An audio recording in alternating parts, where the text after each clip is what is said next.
Hello, welcome to Business Hub, your one-stop business mart where we bridge the gap between business owners and their target market. My name is Omobolanle Adesuyi, and today on Business Hub, we would be going into the yummy world of baking.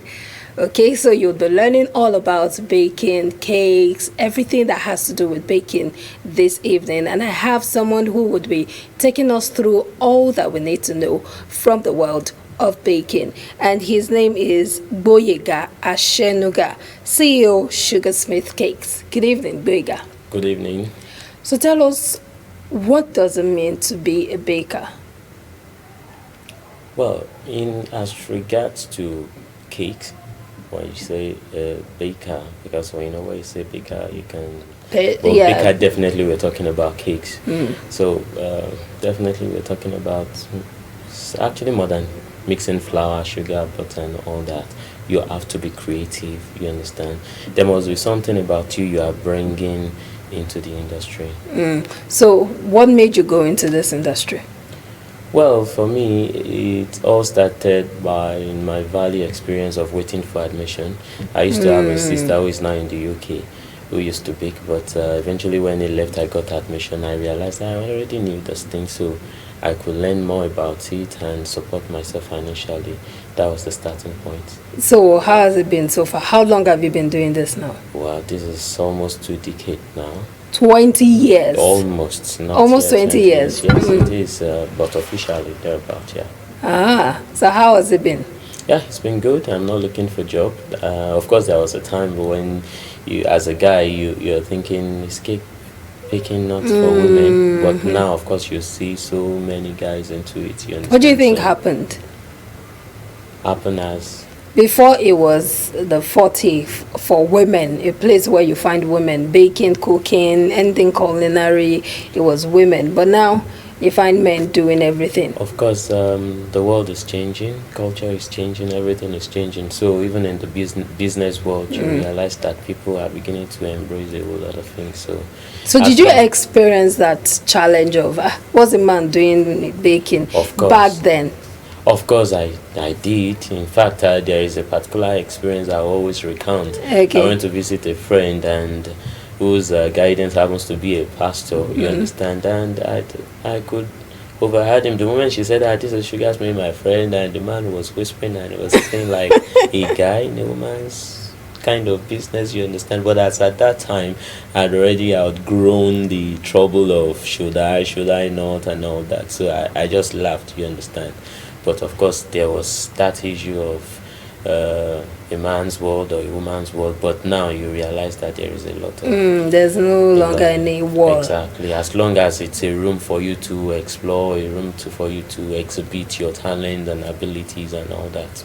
So you talked about creativity earlier on. What are some of the places or the things you get your inspiration from? How do you get your creative ideas? Well, the creative ideas actually do with the environment at large, you understand? Well, now when you say environment at large, you're looking at an individual, the professional environment, you're looking at the seasonal environment, you get inspiration, you're looking at... seasonal, how do you get inspiration from? For Christmas, okay. Valentine, for example, when you're thinking Valentine, you are thinking of love shape, kind of the red and all those kind of things, you understand. Then, of course, the natural world, you're looking at fabrics, you're looking at plants, you're looking at animals. And don't be surprised if I take your picture and someday probably you see your back coming out as cake. So the inspiration is all in the environment. So you talked about the challenge of, that was back then though, the challenge of people asking that what is a man doing in the business that is made for women. But what are some of the other challenges you experienced for those who might be thinking of coming into this business? Well, especially in an African setting, or maybe it's more with Nigerian, of course, you have to deal with the family and friends, you understand, people... There's a saying that business succeed when family and friends pay for services rendered, of course. So you have to be wise. You understand that, dealing with that, so you don't lose your friend. At the same time, you don't lose your business. Lose the business, you understand. And of course, there is also a basic principle that says any business that stays up to 5 years in existence is likely Going has the to likely survive. to survive. You understand? So if you can deal with all that, of course, there is also the aspect of finances and all that, challenges and all that. So How were you able to deal with the issue of finance and also with family and friends? Because of course that there are times they will just am I not your brother? Am I not your friend? I took care of you when you were growing up. You are not charging me for baking something. How were you able to handle that? well, that comes with it comes with patience, and of course, it also comes with wisdom. Then, of course, it also comes with the kinds of people around you. Okay. Let me say, probably I've been fortunate to have people, understanding people around me. For example, my siblings. I don't even think. What if I told you that when I was doing my immediate older brother's wedding cake, of course, they pay some amount, you understand, but some persons will expect, okay, just buy the ingredients. Just it can be frustrating actually when you have people just expect you to foot the bills and do the cake and all that, and some would not even mind. So that's your own contribution to the wedding now. You understand? Yeah, fine. We still get to do a lot of that at some point, but especially when you are blessed with on the understanding people around you, then you won't have much of that. But of course, I know that exists. I experience a bit of that, especially for friends. You understand? But of course, boldness is another part of it. When you're wise and you're bold, you know what you're doing. You know how to go about it. You stand your ground, and before you know it, you sometimes you hear people say. Some friends say things like, you're stingy, it's this, it's that. You're just being a shrewd businessman, you understand. But with time, they get to accept. But of course, you also have to draw the line because some people are actually stingy. But I can tell you, I'm not stingy.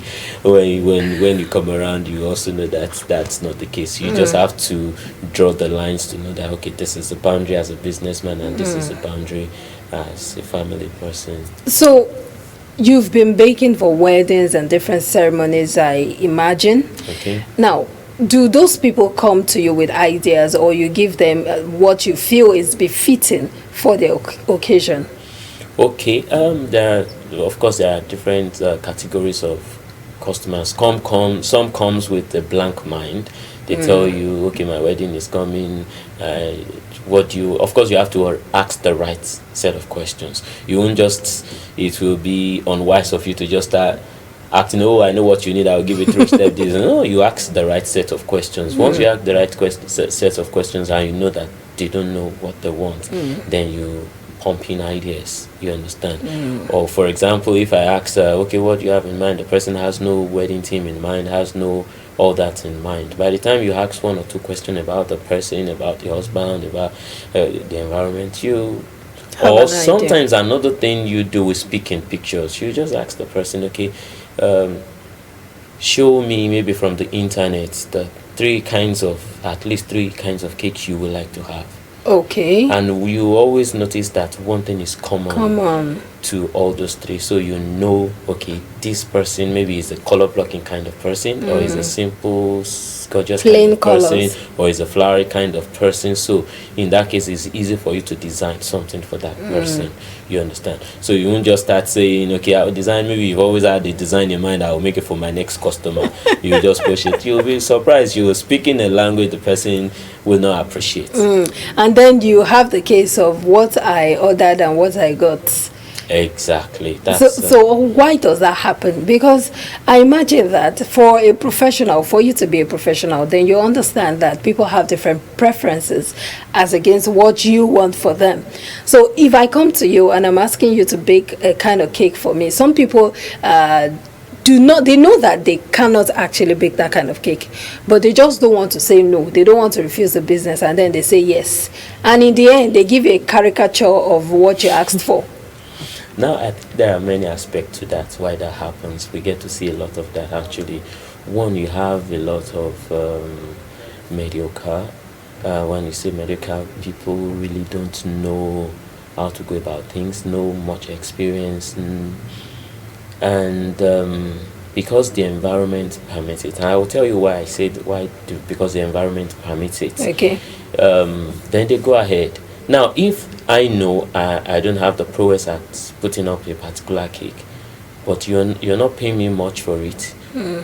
Maybe probably I told you somebody else is charging you 80,000 naira, and this person is I'm charging you, let's say 20,000. I just want to use you to practice. I've never had to try I've never had to try that kind of cake before. So I will soft pedal on the pricing. I'll give you a ridiculous price.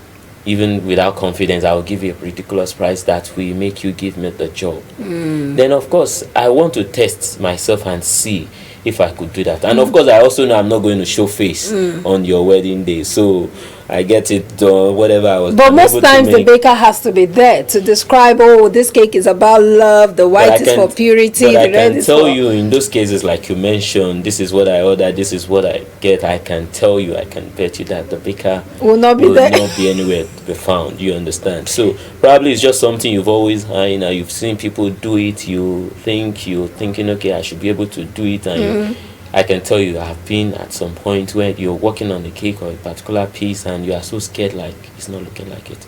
It's not looking like it.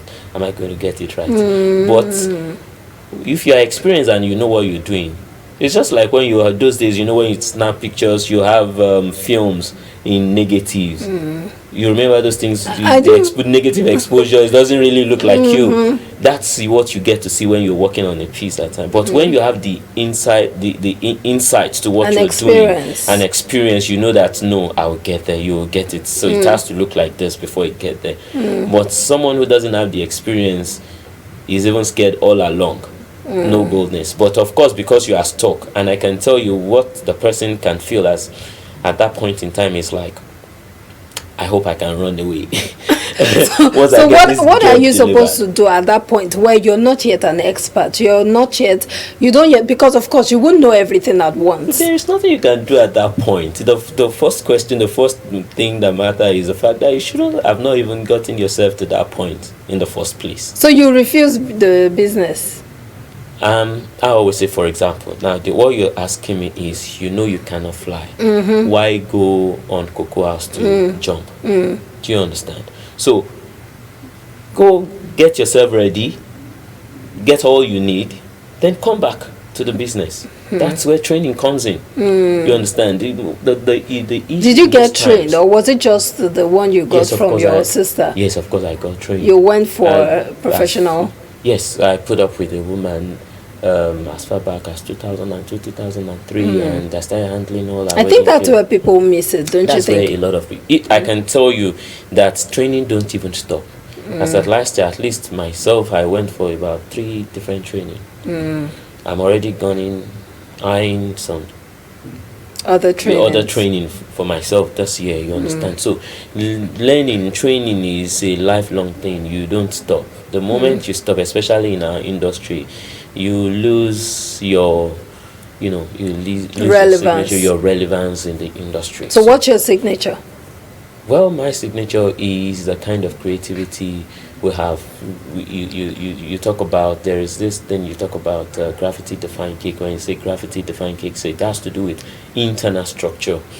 I've come to understand that naturally I get to understand a lot of internal structure. When you say internal structure, what makes a cake stand like this or stands like that, apart from the average cake that is just sitting. I can tell you that, and there are bakers and there are bakers. Not every baker might be able to understand how to put a 10-step normal round cake, 10-step, 20-step together without them. Wait, there are cakes of 20 steps. Yes, you can make it as as you we'll continue. Let's take this break. It's getting more interesting by the minute. This is Business Help. We'll take a short break. Of course, you will would be seeing some pictures of some of the cakes, and also, the creativity put into all of it. We'll be back. Please stay tuned. Welcome back. It's still Business Hub, your one-stop business smart, where we bridge the gap between business owners and their target market.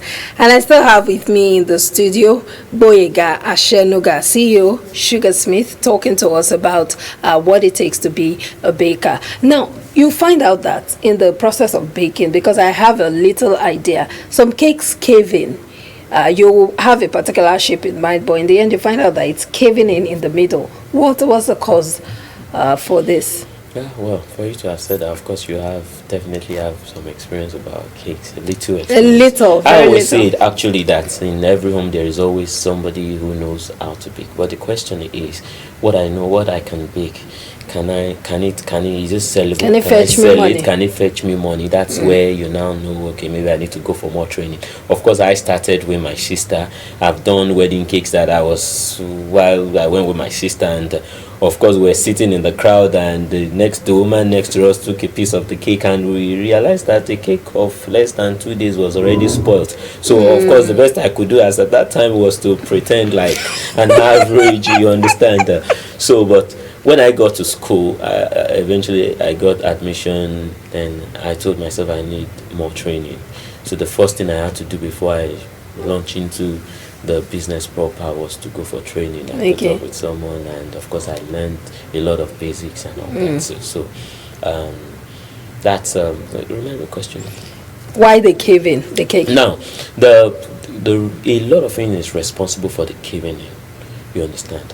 Now it could be the simplest of it could be that the oven door was opened when the cake is yet to set. Okay. Yes, of course. It's usually said that depending on the size of the cake and all that, baking has So to how do you tell the length of time needed for a particular cake to be set? that comes with experience. Comes first with training, then of course comes with experience. Experience, Because if okay. I tell you 20 minutes, 30 minutes, what about the sizes, the different sizes of cakes and all that, you understand? So the timing might vary, you understand?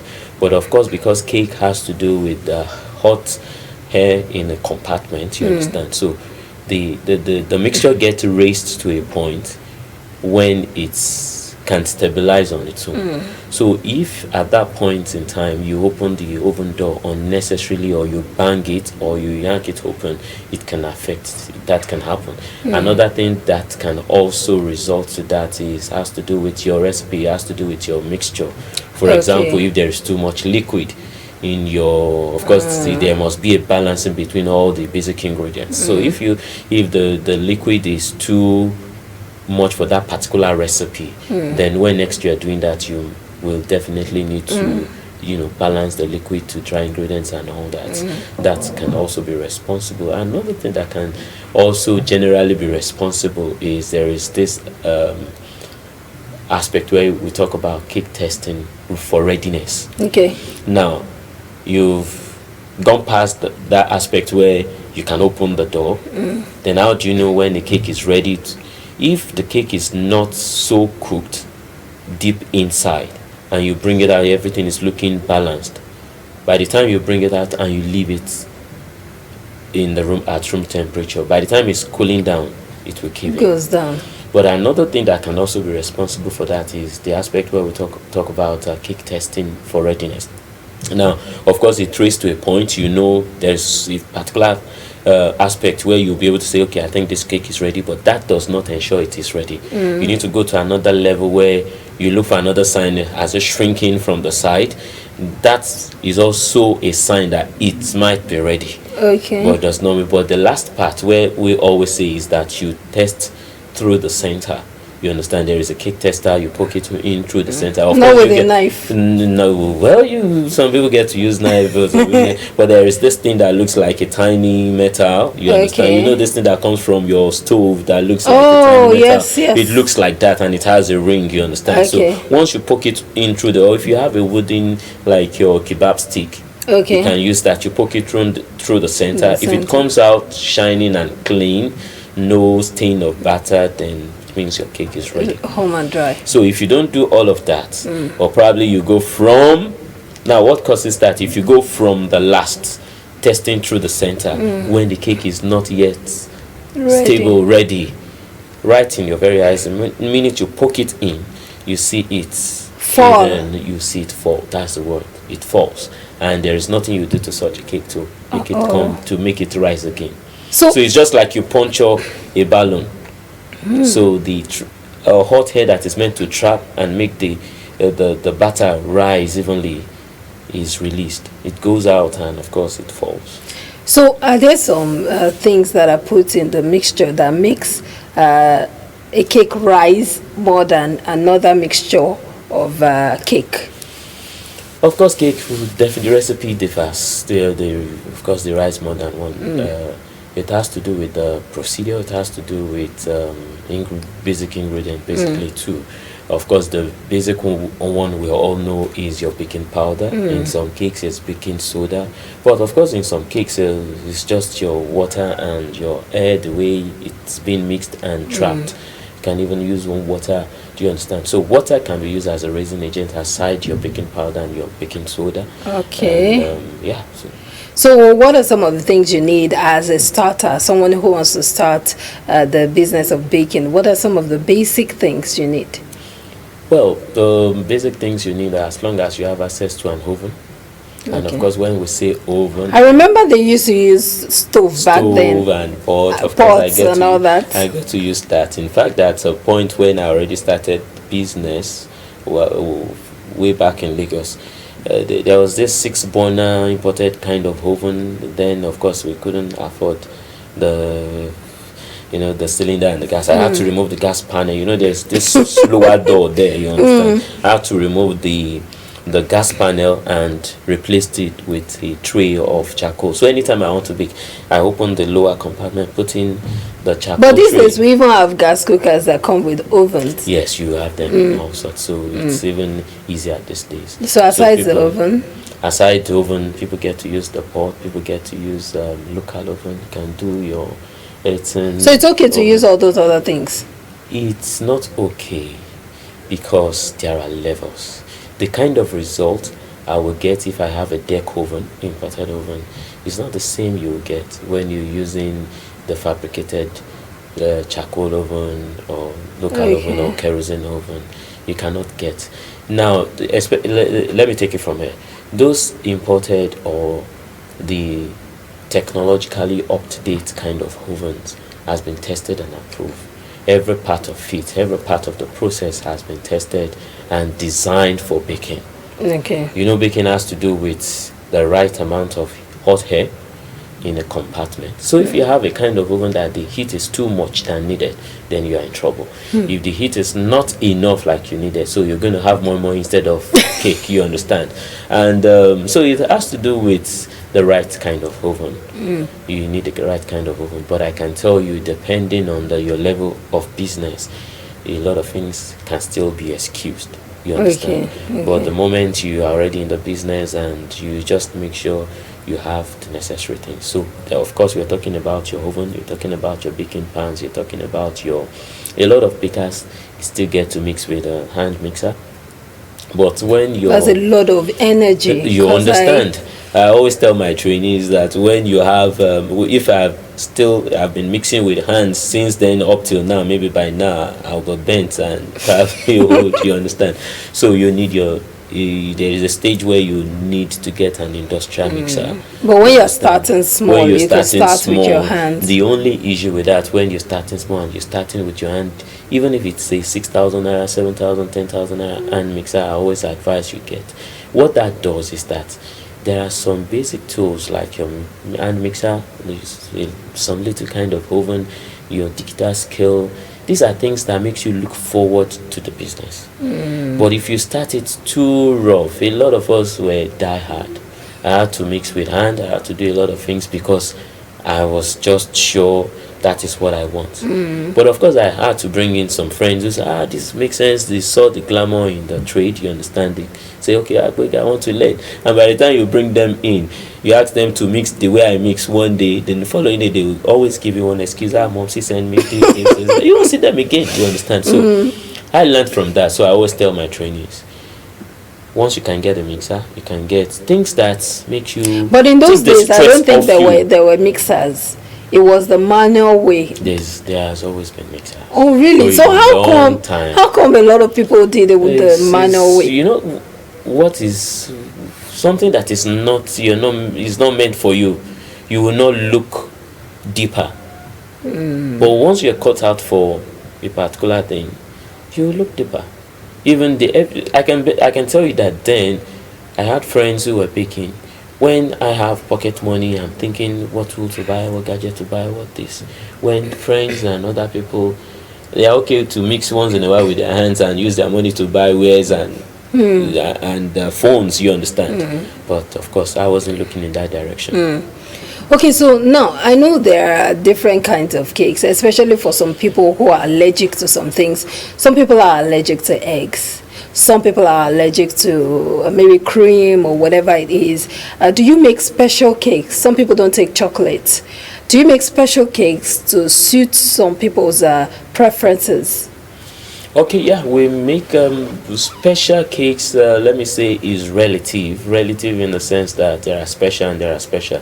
For example, there are LD foods, for example. Of course, very soon we're going to get into that, because there are some set of people who will not take margarine, who will not take butter, who will not take dairy and stuffs like that. Like people watching their weight. Watching their weight, yes, you understand. So but I can tell you it can be complex when you have come up this way and you want to exchange that for the complex side of the LT things and stuff like that. So it's another business on its own, you understand. So you don't do that?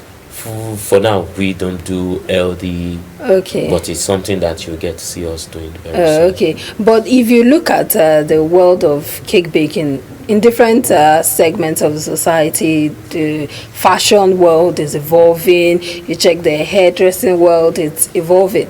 What do you think has evolved over the years in the world of cake baking? One thing the creativity that is the creativity in the industry seems to be taking another dimension. I can tell you now that gone are those days where you go to an average wedding and you expect to see a 3-step, 2-step, expect to see anything. Anything can happen. And now it's just like our entertainment industry. Everything looks like play now. So sometimes you get to an event, don't be surprised at what you see. You understand? So the sky is so large right now that anything can happen depending on who your client is. You understand? So if your creativity can match up with that of the client's demand, then you have it. So do you provide training for upcoming bakers? Do. One thing you cannot take away from Sugarsmith is that, of course, we train. You train others. So I'd just like you to give a final word to upcoming bakers, people who want to come into this line of business. Okay, what I would say to you out there is that the cake business is not meant for lazy people. It's not meant for, if all you see is the glamour, then I want you to also understand that there is a lot of work. But the good news is that the sky is so large. It's so large to welcome your creativity and as well as pay you back in good. And this is where we'll leave it for today on Business Hub. Thank you so much, Gboyega Asenuga, CEO Sugarsmith Cakes. Thank you so much for coming on board. Thank you for having me. Okay, remember that you can watch the show again on YouTube, right there on the address on your screen, and then you'll be able to watch this over and over again as many times as you want to. My name is Omobolanle Adesuyi. Thank you so much for being a part of the program again today. Bye for now.